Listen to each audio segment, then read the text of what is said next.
Okay, hello everyone. Welcome to this webinar offered by Discover the Universe. My name is Julie. I'm the one who sort of manages the program Discover the Universe, and I'm also the one you see in most programs we offer.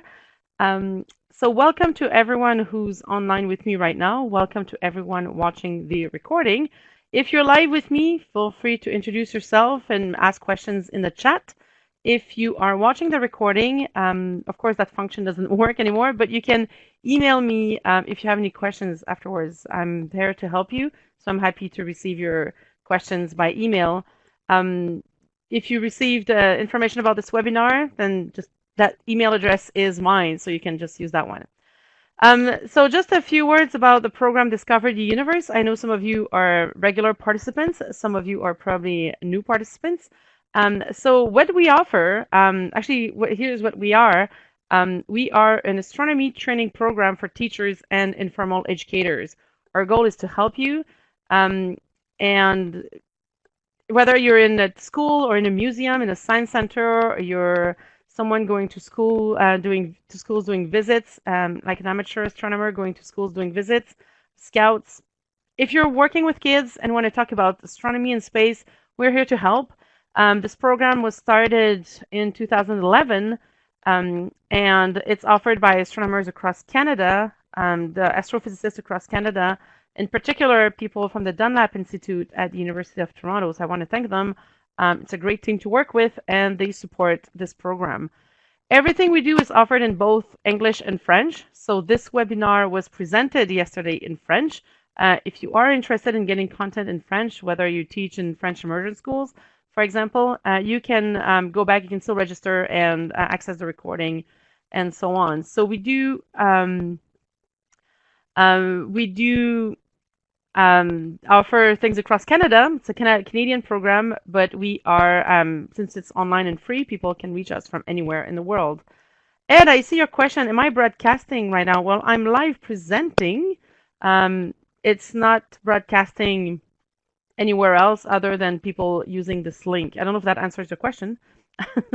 um, and we're not broadcasting live anywhere else than other than people have it using the link to be live now. I don't, can you hear me, Ed? Is that still the issue? Hold on. No, I think my microphone should be working. Have I been talking to myself? Can anyone confirm if I've been talking to myself or if things are working?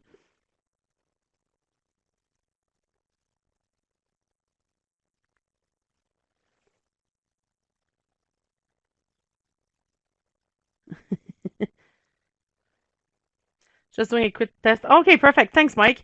Okay, I got scared a little bit here. Perfect. So Ed, I guess, is still having issues with his sound, which is weird because everything seems to be working for everybody else. Okay, perfect. So I'll keep going. Hopefully he will fix that problem. Thanks a lot, everyone, for confirming. This is my fear, talking to myself and no one dares telling me. Okay, here are upcoming workshops. The next one will be presented by my colleague Mike Reed from the Dunlap Institute. This is a subject that we get asked a lot when we go to schools. Is Pluto a planet or not? Why did it change status? Teachers nowadays, they were raised saying Pluto is is a planet, and now they have to teach that it isn't. It gets confusing for everyone. Why did we change that? So that will be an interesting topic. This is not an image of Pluto. It's just in general and hypothetical planet, but it will be in general the discussion of how do we define what a planet is. So Mike, my colleague Mike Reed, will be covering that. We will have more workshops, more webinars this fall, but the next 3-week long workshop will be our workshop for teachers level 2, offered in November. Level 2 means it's mostly for high school or secondary school teachers, or very keen elementary school teachers or middle school teachers. For most provinces, it sort of covers more the grade 9 curriculum, but since not all provinces have the same curriculum, anyone who's interested in learning more, obviously, you are welcome. And again, it's officially for teachers because we talk about content in the curriculum. Any other science educators is welcome as well. Okay, so again, here's the contact information. We're on social media. This is our website. If you got the link to the recording, for example, without registering to this webinar, please check our website, create an account, and you'll get the email whenever we have a next workshop or webinar coming up. Okay, so that's it for this part. Oh, I also want to highlight this is a new program that I collaborate with. They're based in Victoria because in Victoria you actually have the Canadian Center for Astronomy, so from the National Research Council. They collaborate with them and they offer to match schools or classrooms with scientists in observatories, whether in Victoria or in Hawaii. So that's where the Canadian partnerships and some of the overseas observatory is managed from Victoria. And if you are in a school and want to get in touch or be matched live with a scientist in Hawaii, for example, or in Victoria, please contact them. I see your question, Ed. I think they're trying to reach anywhere from grade 4 to grade 12. So this is a new program they're trying to expand. I think they will be complementary to what Discover the Universe does. I've done some of that before because I have colleagues. I collaborate with some people on the Canada France Hawaii telescope, but there's a limit to what I can do with Discover the Universe. So I think this program will sort of complement what I do. So please check them and email them if you would like to be matched with one observatory and get to ask questions to a scientist. Okay. That's it for sort of the admin part. Now I want to talk about the subject for today, modeling the solar system. So why are we doing this? Well, because it's impossible to represent the solar system to scale on a sheet of paper or a slide. Like if I wanted to show you the solar system on that slide there, I wouldn't be able to do it to scale. Same thing when you have a drawing of a solar system, if you have an image, it's not to scale. And that makes it very hard for children to understand the true scale of the solar system. So we'll discuss that today. We'll have many activity ideas, things you can do in class to help. There are some limitations to all of them. It's hard to have a scale model that represents both sizes of the objects and distances, although it is feasible. So anyway, let's discuss a few things here. And let's start by looking at some representations of the solar system. This is a nice image. I've used it actually for this webinar. But I'm kind of curious, what do you think, for those of you who are live with me right now, what do you think might be wrong with this image of the solar system? I don't know if anyone will dare write something. It doesn't, don't be shy. Please just write something that you think might be wrong with this image. Oh, that's interesting, Emma. I never thought of it that way. So we have two things like the sizes, oh, actually three things. Sizes of the planets, definitely they don't seem to scale. The distances either. Anyway, like we can see the rocky planets are smaller than the gas giants, but still, it doesn't seem quite right. Both size of planets and distance. And I do like your comment, Emma, about like all the rocky planets are here and all the gas giant planets are on the other side. That's probably quite rare that it happens. Good point. Yes, so definitely this is not an image to scale. So let's look at what's right and what's wrong in this image. And I just want to emphasize that I'm not saying never use this image. I mean, I use it too, because if you talk about the solar system, you need to use an image sometimes. But be aware of the limitations of the image and maybe discuss it with your students, especially if you're dealing with younger students in elementary schools, lower grades. It can get very confusing for them. This is what people imagine when they see the solar system. The planets pretty close to each other. Even the orbits. This is something obvious for most adults that you don't have those lines in space. But for younger kids, some of them sort of imagine that there are rails in space, and that's sort of where the planets, the path that the planets follow is defined in space physically.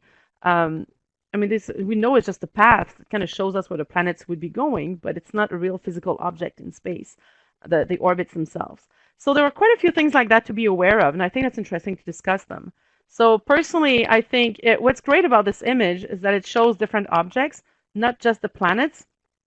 And if you've been following many webinars on Discover the Universe, you probably know that I like the not planets. All the objects are often forgotten, but are very interesting. And like in this case, there's a comet right here. There's the moon. We have the asteroid belt. It's good to know that the solar system is not just sun plus planets. And in fact, I think that's where some of the confusion comes from about Pluto, is that we think if it's not a planet anymore, then it's not important, and it's not. Some kids even think it's not in the solar system anymore because we removed the status of planet.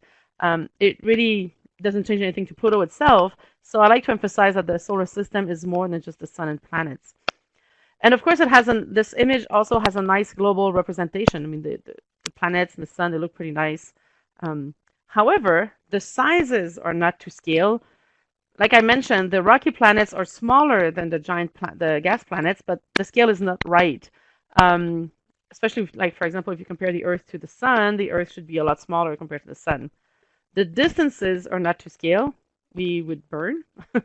Like I mentioned, the orbits are visible, which is good in a sense because it shows us where planets go, but you have to be careful, especially with younger kids, that they don't think that's something that exists in space or physical objects in space. Um, Jen, I see your comment. The planets not all orbit on the same plane. You're right. It's not exactly the same plane, but the variations are very small. I'll talk about that a bit later, actually. Um, and I do think in this image as well, the asteroid belt is too localized. It's really within a thin band between Mars and Jupiter. When we actually see actual positions of the asteroids, we think it's a lot wider than that. That they tend to, I mean, some of them do cover the orbits of the planets. So I feel like it kind of says here the asteroid belt is here, and as soon as you reach that point, you're done. That's not exactly reality, but still, it's a nice image. Let's have a look at another one. I like this one. Um, I'll go through some of the images a bit faster, so I won't ask you to comment on each of them, but you can sort of think about it right away. What do you think is right and what isn't? I personally really like that the sizes are to scale on this one, so you can see how big the sun is compared to Earth right there. I mean, that gives you a sense of scale right away about the size of the planets. And it has a very nice rendering of the object surfaces, like the sun, for example. It kind of reflects reality a bit of how we see images of the sun and the planets and so on. And they look like all big balls, and on the surface we even get, the sun is being lit. The sun casts a shadow. I don't know how that works. Obviously, because the sun wouldn't be able to cast a shadow, it creates its own light. But it's kind of nice anyway. They look like big balls. However, this one has nothing about distances, so it's really just to show the sizes of the objects, which is okay. And it only shows the sun and the planets because everything else would be way too small to see on this scale.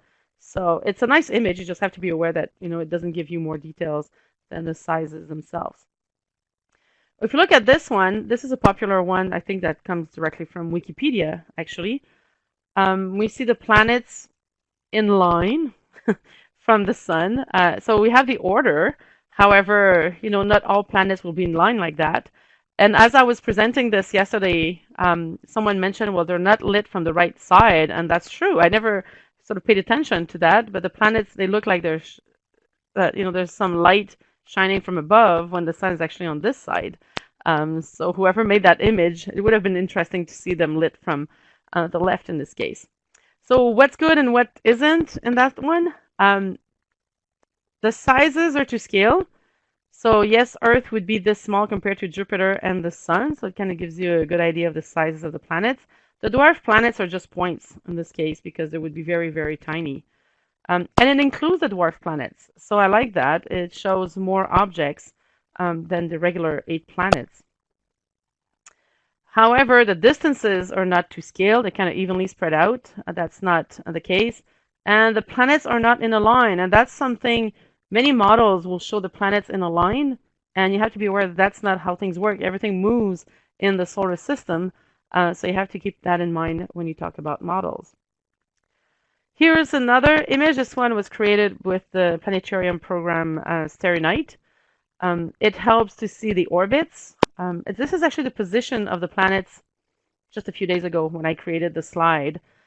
So quite a few good things about that. Like you can see the inner planets here are very close to the sun, and this is Jupiter and Saturn, Uranus, Neptune. Neptune, we don't see where the planet is actually, but this is where they are this week. So this is a good one because it shows the distances to scale. We can see the size of the orbits as they truly are to scale, and we can see the current position of the planets. However, the planets obviously are too small to be seen. I don't know if they're shown to scale. I think they would be, well, no, they're probably not shown to scale because we can see with the dot for Jupiter, and I think on that scale that the sun would be a lot smaller than that. And the orbits are visible, but in this case, I guess they are necessary because we wouldn't see anything otherwise. Um, so again, I'm just giving you some comments on these images so you can keep that in mind as you talk about the solar system with your students. So maybe ask them what is right in this image and what is wrong, and it might help them understand a bit more about the difficulty of showing the solar system to scale on an image.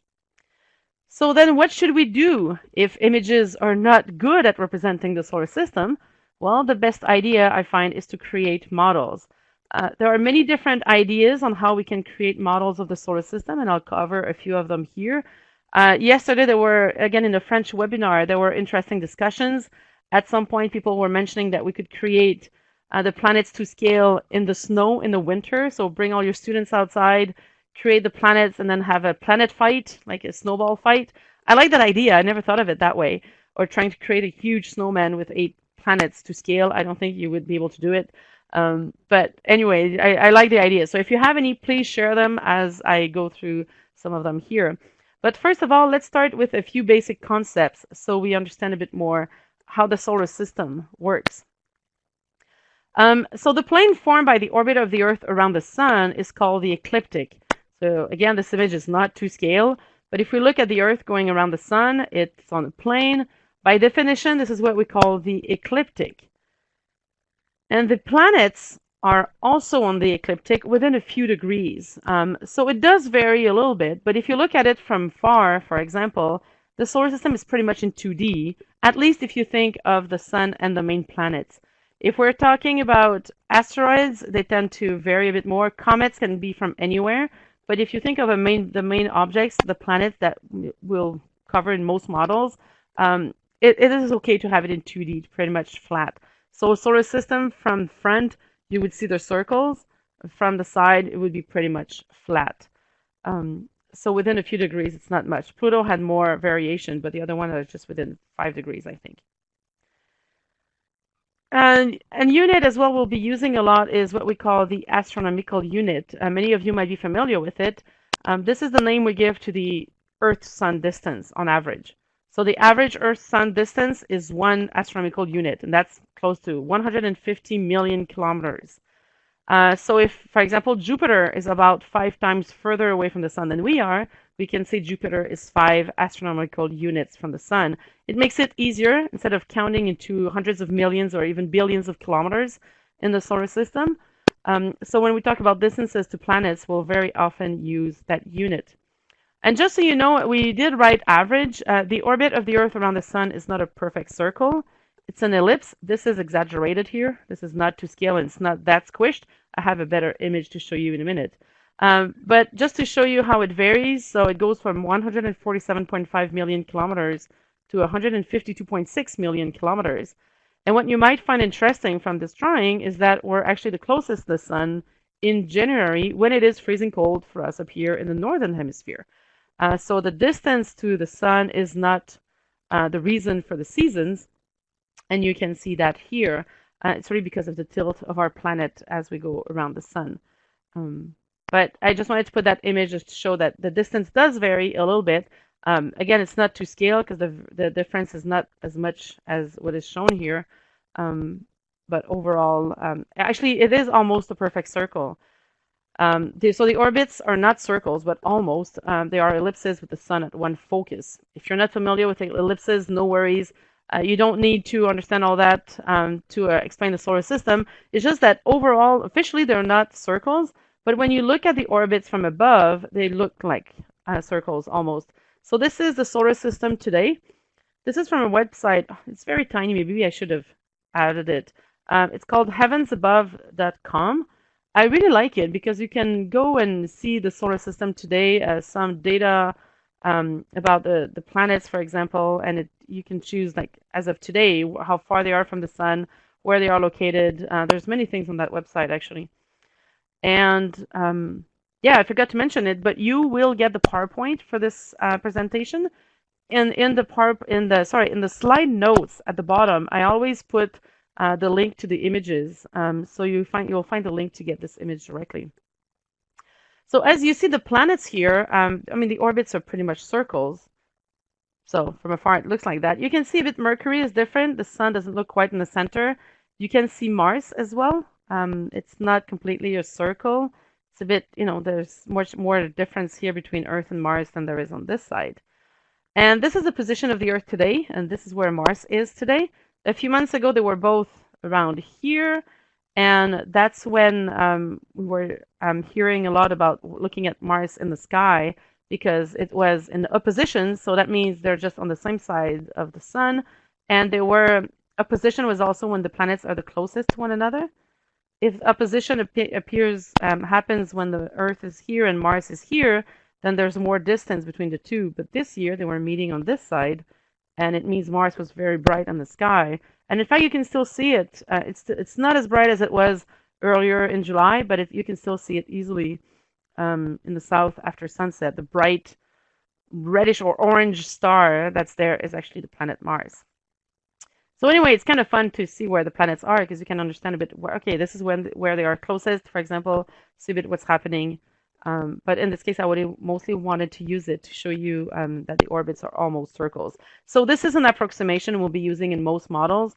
We'll pretend the orbits are circles. It's not completely right, but close enough. Okay, so I did put the data in there. You can find that information easily online these days. And depending on where you look, you might have different information a little bit. For example, the diameters, the size of the objects.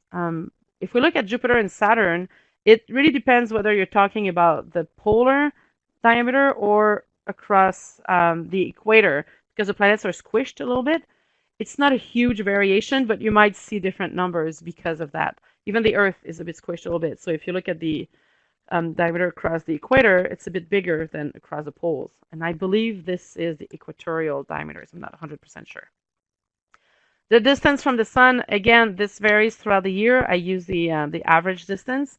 So this is in kilometers, and you can see how it gets, those are big numbers, so it's much easier to talk about astronomical units. And by definition, Earth is 1, Jupiter is 5.2, for example, and Pluto in the Kuiper belt is almost 40.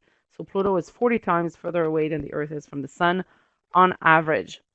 I did include Ceres, the main object in the asteroid belt. So there are many asteroids in this region. Ceres is now a dwarf planet, same status as Pluto, because it is the largest asteroid and that it's big enough to be spherical. So if it becomes big enough to have a spherical shape, then it's included in the dwarf planet status. Same with Pluto, which is and one of the main objects in the Kuiper belt. It's a second belt with many frozen objects, smaller objects, very far in the solar system. Okay, so now that we have all that information, let's have a look at some models. So the first one I have here is called the Pocket Solar System. I didn't invent it. This is adapted. What I will show you is adapted from the same activity from the Astronomical Society of the Pacific, and you can find it on this link. They even have a video to show you, but I will take you step by step. It's not very long. It's very simple, but it's surprising, and it helps you learn about the distances in the solar system. And even the first time I did it, I knew the numbers. I could have given you most of the numbers here, but doing it on a paper, it really made me realize the differences in the sizes. So let's have a look a little bit how this works. So you need paper tape, the kind that you have at tills, or when you get your bills from stores, whatever. This is, you can buy that for cheap in most, in stores where you can get books and not books, sorry, but papers and pens and so on. So you need to cut a piece of paper tape about 1 meter long. You want it pretty long. Too long can get annoying, but if you get it much shorter than 1 meter, then it will be hard at the end. You'll understand why in a minute. So you do that. You get everyone with a piece of paper tape. You write Sun at one end and Pluto, or the Kuiper belt, at the other end. So this represents the main part of the solar system. Of course, there's something beyond Pluto. There are more objects. But we'll use the Kuiper belt as the end of our model here. So now we need to place all these objects between the Sun and Pluto. What I like to do is ask the students to predict where they would all go. So either on the other side of the paper or with another color, so they can compare afterwards their predictions with the real model. And it's very interesting to see what people come up with. They'll be surprised at the end. So then we can fold the paper in two and find the middle and what object would be in the middle of the tape. Now, if you are online with me, I'm giving you a minute to think about it. Just quick first thought, what do you think would be what object do you think would be in the middle of the distance between the Sun and Pluto?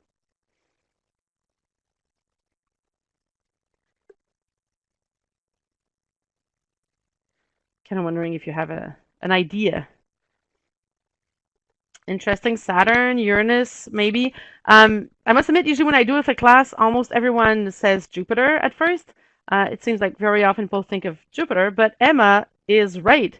It is Uranus. So usually people are surprised that it's already almost one of the last planets in there. So good job, Emma.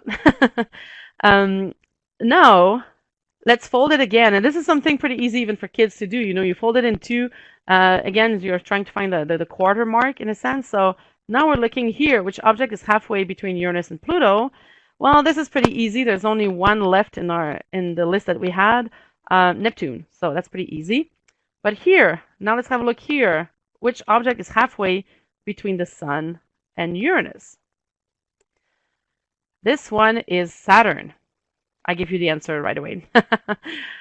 So Saturn, so the last three planets of the solar system are, taking 3/4 of it, basically. And one thing I never realized until I looked at the video they had created actually for this activity is that there's a sun here, and then we have SUN, so sort of a sun at the end of the solar system as well. The last three planets make sun. Okay, now let's have a look here. Which object is halfway between the Sun and Saturn?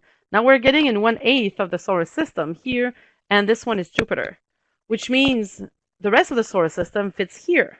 So already many people are surprised by that. When you do it, you never realize. People think the planets are evenly spread out because that's often what we see in the images. They're not at all. Now let's continue here. Again, which object is halfway between the Sun and Jupiter? In this case, it's Ceres or the asteroid belt. That's where it is roughly. Now we'll sort of zoom in on one part of our paper tape. Now, which object is halfway between the Sun and Ceres? And it's Mars. So the rest of the solar system, the first three planets fit here. And in fact, to put them, you basically have to draw three lines evenly spaced out. Not exactly. I did it to scale here so you can see where they need to be placed, but it's not exactly evenly spread out, but pretty close.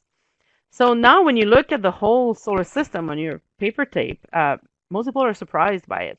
You don't realize how squished the planets in here are, like how close they are to one another compared to the rest.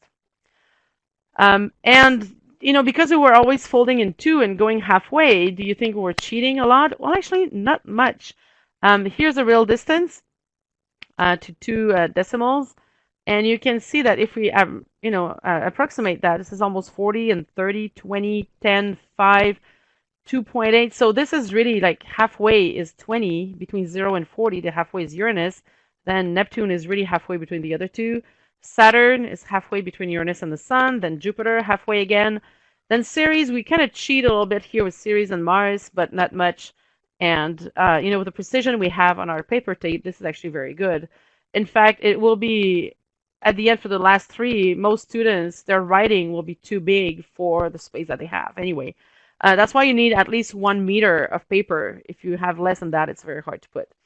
So I think it's a very efficient activity. It doesn't take very long, and you're always surprised when you finish it, or as you go halfway and halfway, how close the inner planets are to one another. So I think it's a very simple, short, and efficient activity. It shows the distances to scale, and most people are surprised by how close, again, how not evenly spread out they are. However, it shows the objects in a straight line. So again, you might want to discuss that with the students. It's really showing us the distances to the orbits, but the planets really move in circles around the sun, or almost circles. It doesn't give us any information about the sizes of the objects. To scale, we wouldn't even be able to see them. Actually, to scale, I believe the sun would be a grain of sand, so we wouldn't be able to see the planets themselves. So that's a bit tricky. And it may be too abstract for some people. I've done this with students in elementary, in lower grades, and in high school, and with teachers. I remember an adult at some point saying, "This is kind of weird for." It was weird for her to put a solar system like writing names on a piece of paper, a straight line. So at least drawing the planets might help instead of writing the names for people who are more artistic. Um, it's something to keep in mind. And again, it also kind of gives you the feeling that Pluto is the end of the solar system, of the Kuiper Belt. For example, Aries, the object that was discovered, that's almost the same, that's practically the same size as Pluto, which changed the whole status of Pluto. The Aries can go up to 97 astronomical unit. So that's more than twice the size of your model. So that goes very far. So it's interesting to keep that in mind as well.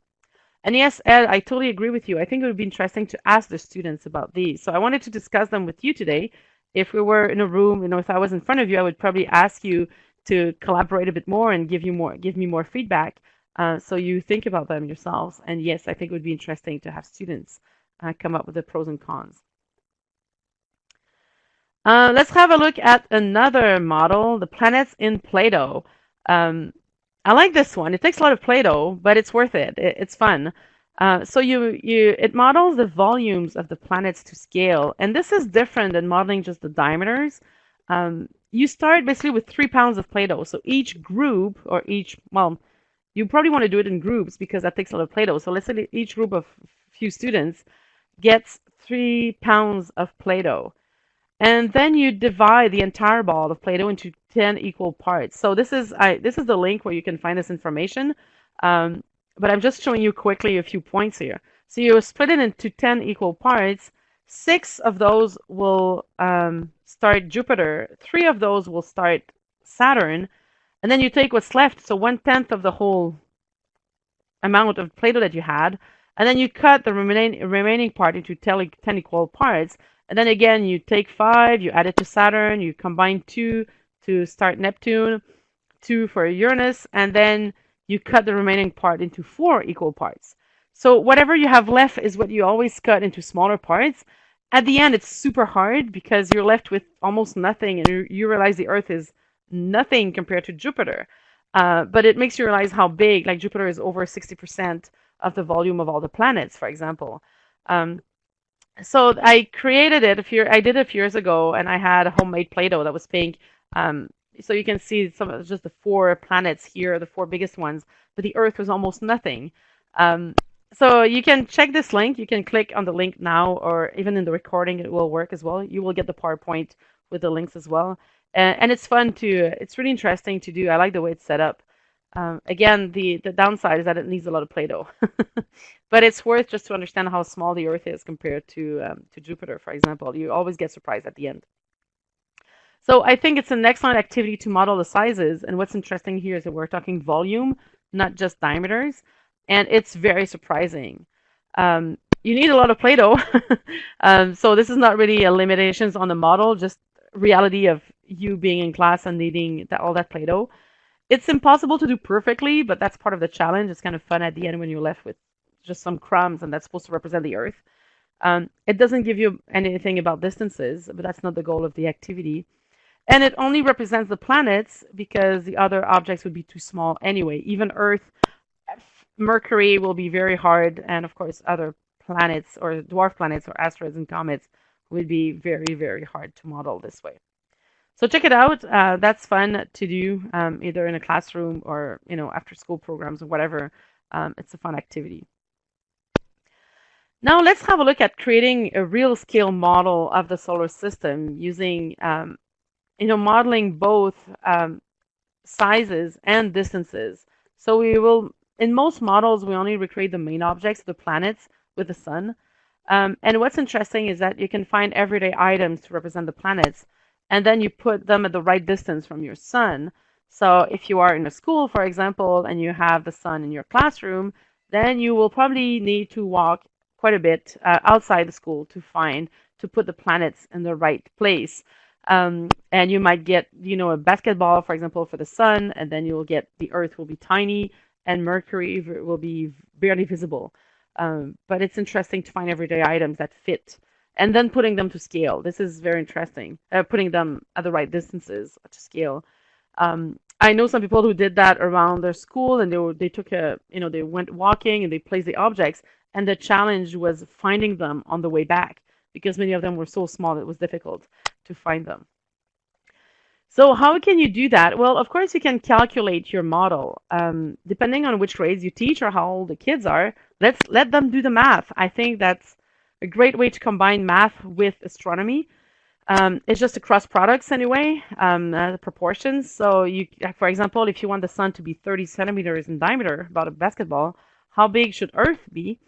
There are many different ways to do it. I'm just giving you one example here if you're less familiar with this type of math. This is the way I reason it. So this is the side with my sun. So 30 centimeters is my model. This is the real size of the sun. I'm looking, so the unknown is the size of the Earth in my model, and this is the real size of the Earth. So this is the Earth, this is the sun. The top part represents the model, bottom part represents the real sizes.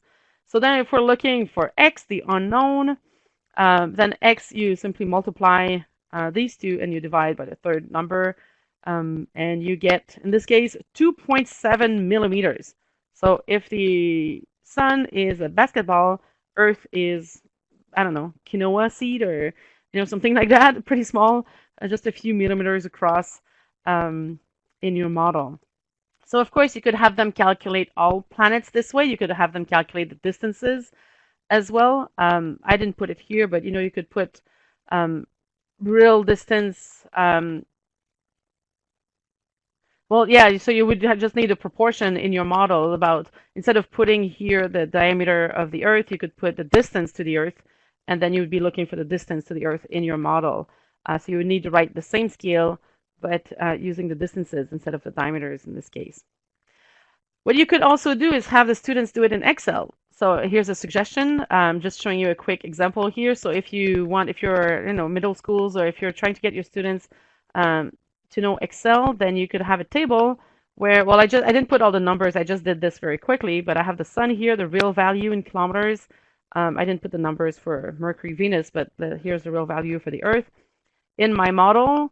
And so I want the sun to be 30 centimeters, and then for the Earth, and I just have them, it multiplies this value with this one and divides with this one, and you get the value of 0.27 or 2 centimeters, or sorry, 0.27 centimeters or 2.7 millimeters, exactly what we just calculated earlier. And you could have your Excel spreadsheet calculate all planet sizes and distances when you enter a different value for the sun, for example. So you could have many different students calculate their own models this way, and it makes them more familiar with Excel as well.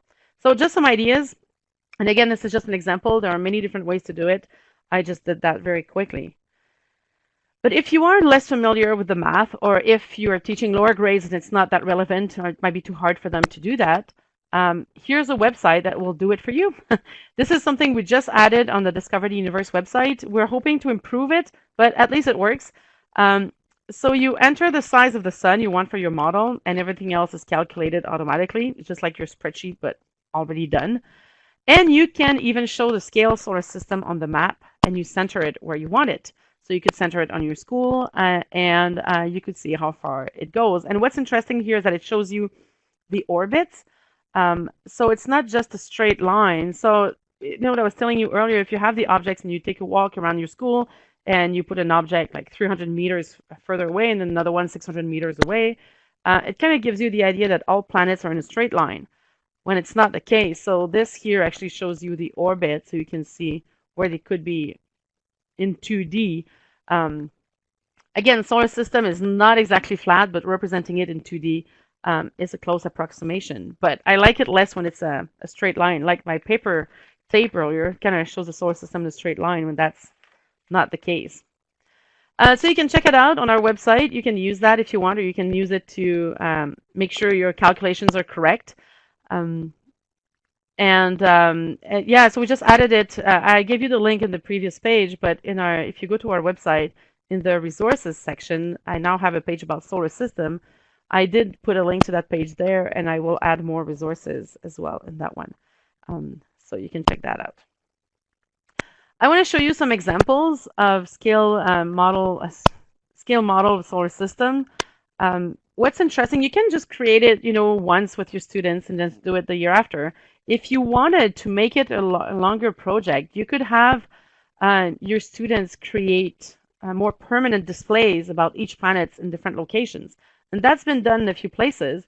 And the one I'm showing you here has just been inaugurated last week, I believe. And it's Observatory of Mont-Mégantic. It's near Sherbrooke, so Sherbrooke is here. Montreal would be further, if you're, further that way, and Quebec City would be further that way. So Mont-Mégantic Observatory, I believe the diameter is 14 meters, and they use a dome. Sorry, that when I say the observatory, 14 meters, that's the dome, not the size of the telescope. So the dome, and they use that for the sun. And then they put planets in different locations around. So Pluto's in Sherbrooke, Uranus is in Lac-Mégantic. So, those are smaller towns in the area. But it kind of makes it fun because then as people drive to that place, and of course they have a very nice interpretive center as well.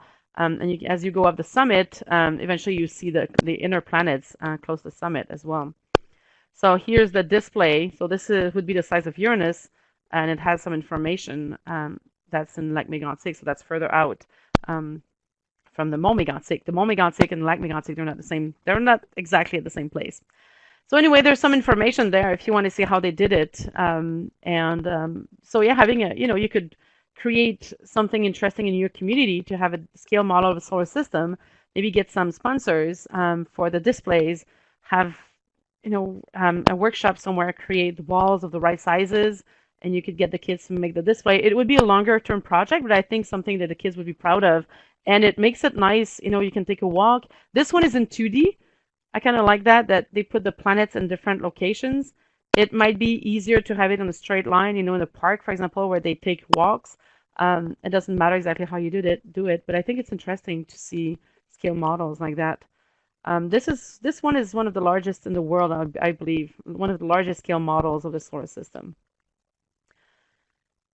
I don't know if you've seen this video. The team created that a few years ago, a solar system to scale in the Nevada desert.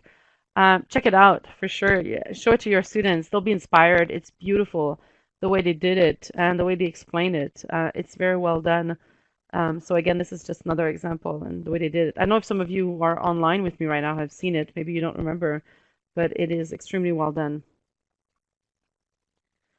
So what are the pros and cons of scale models like that? Well, they model, again, it models the distances and the sizes, and it gives you an excellent idea of the true scale of the solar system, both objects and how far they are from one another.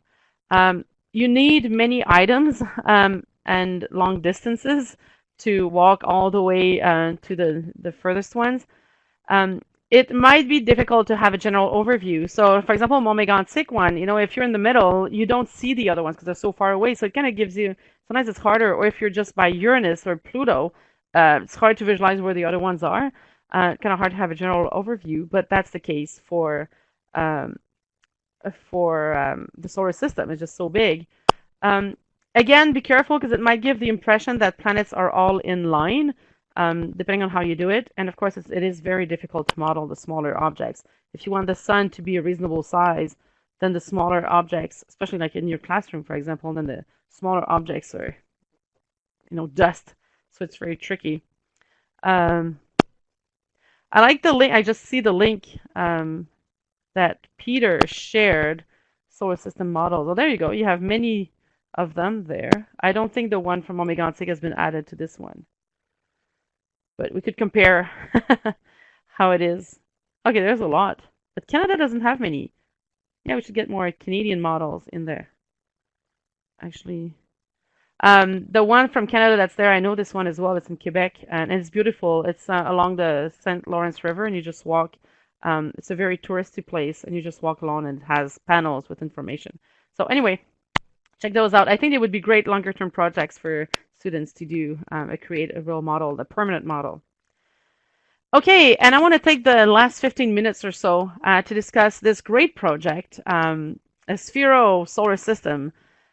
So I was part of a partnership. Well, Discover the Universe was part of a partnership this summer with Actua, this network, this organization that promotes STEM, science, technology, education, engineering, and math across Canada, and they have network members across Canada. So this was an activity that was developed by XChem Outreach in Nova Scotia, and I was part of the team sort of selected the best activity related to space. And why did we have the space theme this year? Is because of Science Literacy Week that happened last week. And the theme this week for the Science Literacy Week was space in a partnership with the Canadian Space Agency, and that's all due to the mission from the astronaut David Saint-Jacques, who will be going to space in December. So anyway, the theme for Science Literacy Week was space. We actually asked its member partners everywhere to submit activities related to space. And I really like this one personally, the Sphero solar system. I thought I'd never seen anything like that to model the solar system. I thought it was very clever, and I thought it would be great to highlight it. So this webinar is based on this activity, but I added many different other models in there as well. So I'll tell you what it is. It includes robotics, coding. If you've been following a bit the STEM promotion, STEM outreach recently, coding has been a really big push anywhere across Canada. They're really trying to get kids to code, to learn programming. So it's not that obvious to link coding and astronomy. I mean, if you're talking space exploration and it's a bit easier, you can pretend your little robot is on Mars and you want it to go somewhere else, so you can code it. You can make a program to get it to go there. But if you're talking not not space exploration, but really astronomy, it's a bit harder to find coding with astronomy. So I really love this activity for that. So it includes robotics, coding, and math. Math, you use it to calculate the orbital periods, and the speeds to scale. So why do we call it Sphero? I don't know if some of you here are familiar with the Sphero robots. Sorry, I have to put it right. There we go. It's a little robot, and it's in a sphere, so that's why they call it Sphero. It moves, it rolls. So, if you've seen Star Wars, it rolls like BB-8. That's exactly how it works. It rolls like that, and you can program it to go in different directions to make it spin. It can even try to have it different colors earlier. I don't know if I can. You can program it with. Hold on. Oh, there we. Is it? Oh, come on. Oh, it's not doing it. Oh, there we go. It has some colors now. It's showing red. It has an LED, so you can have it shine whatever color you want it to shine. It's not working super well. I'm controlling it from my iPhone. You need tablets or smartphones to control them. I just did it quickly. You need to connect it more better. Anyway, doesn't matter. It works pretty well. So you would need 4 or 5 spheros. They have Sphero Spark, the one you can program. Yeah, they also have Sphero Mini. The Mini, they work well, but sometimes they don't roll super well. Sometimes they spin on the floor instead of rolling going forward. So they're not as precise. If you can, I really recommend the Sphero Spark. I never played with them until I learned about this activity, so I bought both. Just to give you an idea, I believe this one is around $150 Canadian. This one is around 70 or 80. So you would need quite a few. I know some school boards buy them, so the school board buys them, and teachers can borrow them for a few weeks, for example, out in the classroom. I know my local school board here, that's what they do. So you would need quite a few spheros and quite a few tablets or iPads, to control each sphero. So you need one tablet per sphero to control. And why do we need 4 or 5? Well, it depends if you want to go up to Mars or Jupiter. If you want to do the planets up to Mars, well, you need 4 sphero, 4 planets. Jupiter, you would need 5, but then you would need a larger surface. You need a radius of 5.3 meters, so a room at least 10 meters across. Probably better to do it in the gymnasium in the school. So of course, each sphero represents the planet. The sizes are not to scale, but we want to have the spheros roll around our sun, and the distances will be to scale, and the motion will be to scale. So that's pretty interesting. The size of the planets won't be to scale, but the motion and the distances will be. So what we do is that the distances to each planet, we know that, 1 AU becomes 1 meter in the model. That's why we need about 5 for Jupiter, 5 meters away from whatever we use as the sun in the middle. And we know the orbital speeds in kilometers per second for each planet. Now we need to calculate the speeds in Sphero units. So, the way this works, this can go up to 2 meters or 4 meters per second. I believe this one goes all the way to 4 meters per second. But when you control the speed, it doesn't say like 1.2 meters per second. It's between 0 and 2 and 155. So you need to know a bit how that works. So either you calculate that or you use the calculated values in the description, and I'll give you the link to this description. It's pretty well explained in there. You also need to calculate the orbital period, because the way you code this, you tell it basically, make a complete circle in 10 seconds, for example. So you need to know how long it will take each planet to go around, and for that you need to use the speeds that you calculated here and the circumferences of the orbit. So there's some math in there, which would be interesting for grade 7s and up, middle schools and up. For younger kids, maybe you need to use the values in the activity. And then you use the app Sphero Edu and you code in blocks. So if you're new to coding, in blocks, instead of writing everything, you basically have a suggestion of blocks in the bottom and you just drag them. So here, it's not super obvious, but basically it says you want it to shine blue, so the Earth will be blue. You give it a speed, in this case it's 40, and then you have a loop, so it will do this forever. You can have it loop once or twice, how many times, but of course if you want the planets around the sun, we want them to loop forever until you stop it. And then it will spin 360 degrees for 20 seconds. So that means it will make a full circle in 20 seconds. So if you program that for each planet and if you put them in the right place, then you will get 4 or 5 planets orbiting the sun at different speeds and with different colors. So that's pretty cool. I wish I had a picture or video of the actual activity working. The XCAM team in Nova Scotia didn't have a picture, and I don't have 5 spheros to do it all. But I've tried with the few that I have, and it's pretty fun to see it move around. And I see the question here, how smooth does the surface have to be?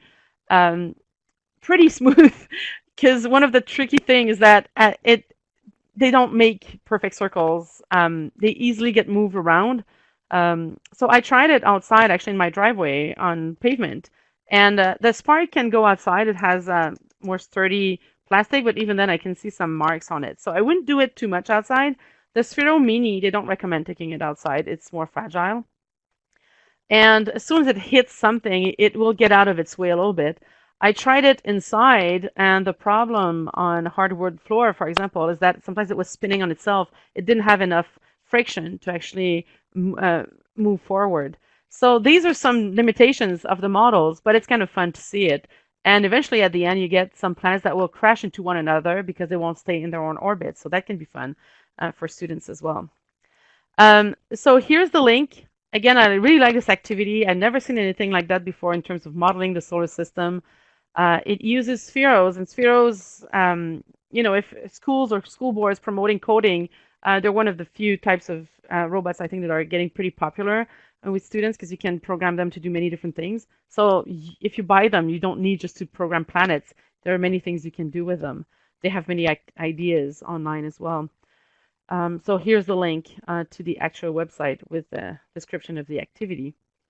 So the pros and cons for this one, I really like that it includes different subjects, so astronomy, robotics, coding, math, and it models the distances and the motion to scale. This is interesting as well to have it done this way. You need some equipment, so that's why I made sure to highlight different activities that don't need expensive equipment, because I know not all schools could afford that. Of course, the sizes of the planets are not to scale in this model. And the system, like I mentioned, the system becomes unstable after a few orbits. But that could be part of the challenge and fun with your students. So I don't know if some of you here have known about spheros and used them for other things. So the cost for a single unit, the Sphero Spark is $150, I believe. You can find them on Amazon or Best Buy, um, type of stores like that. And the Sphero Mini, 75, 80, around that. Anyway, I don't remember exactly. I bought them just a few weeks ago, and that's roughly how it was. So, of course, again, for one person, buying 5 Spheros and making sure you have 5 iPads is quite a lot. But I think for a school board, if they want to emphasize coding, they're probably investing in devices like that, like iPads, and having a few Spheros or different robots. But these ones, the fact that they're spheres, makes it fun to visualize the solar system this way. So I don't think anyone here mentioned that you did use Spheros. Anyway, they're fun. Try them out. Um, I won't get 5 because I don't think it's necessary for Discovery Universe to have 5, but just having one to understand how it works, I thought it was very interesting to do it. So just to finish, I want to mention that no model is perfect, but I believe they are still better than still images. And don't hesitate to discuss the limitations or the pros and cons of your models with your students. I think that discussion could be just as important as the model itself. And of course, trying to recreate the model, recreate a mini version of a solar system is probably a lot more efficient than looking at a picture when it comes to talking about the solar system. So this is where I want to end this webinar. I'm happy to take questions if you have some. Again, if you're watching the recording and can't ask questions right away, don't hesitate to email me. So it's always a pleasure for me to learn about what you do, or if you do have comments, or if you've tried some of these activities, just let me know as well. And I'd be curious if some of you do try the Sphero activity. Please let me know. I'll be happy to communicate that information with Actua as well and see how their activity was done in different schools across Canada. Well, thanks a lot, everyone. I'll stay online for a few minutes if you have questions. I know there's still quite a few of you online. Maybe you're just watching in the background, but if you have questions, don't hesitate. I'm here. And if not, thanks a lot for watching. Please come back to other webinars. If you find this one interesting, check out our website. We have more coming up. Make sure you're on our emailing list. If you do register for a webinar, you're included on the emailing list. And then you'll learn about our next programs coming up.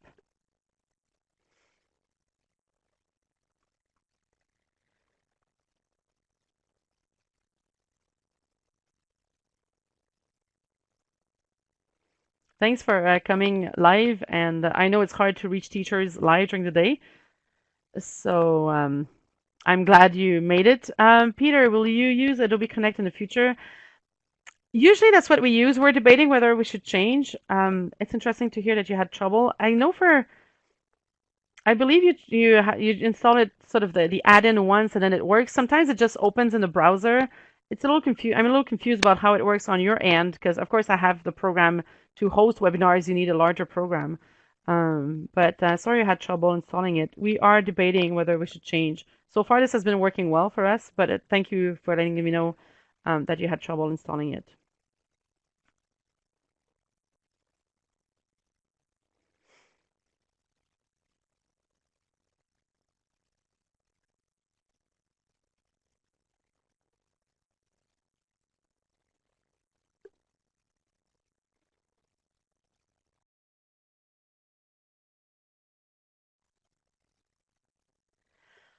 Oh, Peter, I see your comment. Yes, I believe by default I put all attendees muted. So thanks for being careful. It is, I started doing that after we could hear people cough and so on. So yes, you are muted. Nobody sees you. Nobody hears you.